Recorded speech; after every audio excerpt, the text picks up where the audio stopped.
return for white America assisting African Americans in advancing economically.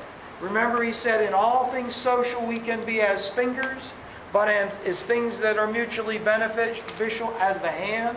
And so Booker T. Washington suggests that black and white people accept segregation for now. Now, we talked about that, and we discussed it, and we said obviously there were opponents to that, and the biggest opponent was W.E.B. Du Bois. I don't know if he was the biggest opponent, but the most noteworthy opponent was Du Bois, who was frustrated with Washington's acceptance of segregation. Now, I should mention this. In 1909, I did not mention this in class, in 1909, Du Bois and several other white and black progressives formed the National Association for the Advancement of Colored People. In 1909, in response to segregation and other problems that were besetting African Americans, Du Bois and white and black progressives formed the National Association for the Advancement of Colored People, which is the NAACP. The NAACP is still in existence to this day.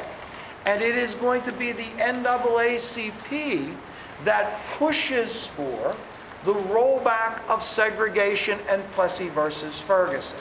Now, the NAACP and their legal arm is going to resist segregation and push against laws that segregate.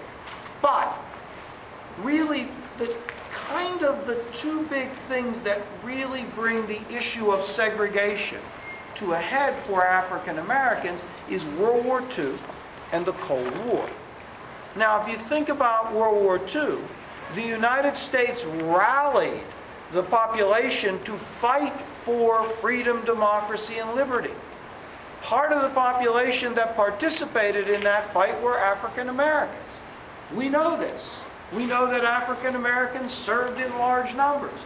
We also know that when they served in large numbers in the American military, they were segregated. They were segregated in all branches of the U.S. Army, Navy, Marines, segregated units.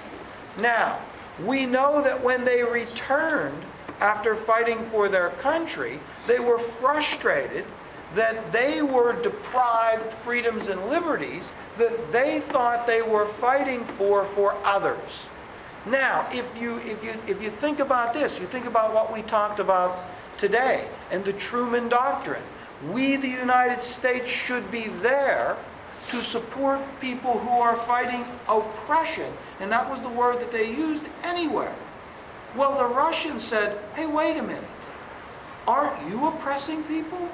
Right? I mean, aren't you oppressing? So you're going to defend the world from oppression when you are telling people that they can't do this or they can't do this, and if they do this, we'll lynch you, and if you do this, and we won't give you equal protection under the law because of the color of their skin? So to some extent, when the United States steps on the world stage as the kind of defender of freedom and democracy and the supporter of anyone who is fighting oppression, the way that African Americans were treated, particularly in the segregated South, seemed to mock that. And the NAACP and other advocacy groups used this to push against segregation. Now, the landmark circumstance that pushes against segregation is in 1954. And 1954, the Supreme Court rules in Brown versus the Board of Education in Topeka, Kansas. Brown versus the Board of Education. This is a landmark piece of legislation. Now, what Brown versus the Board of Education, what that case does is repeal Plessy versus Ferguson.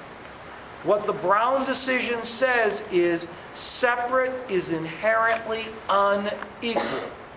The Brown decision starts the modern civil rights movement.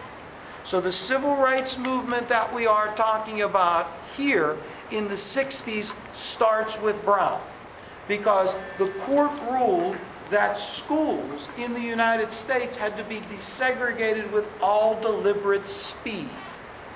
with all deliberate speed. Schools had to be segregated. By 1960, it hadn't happened. By the time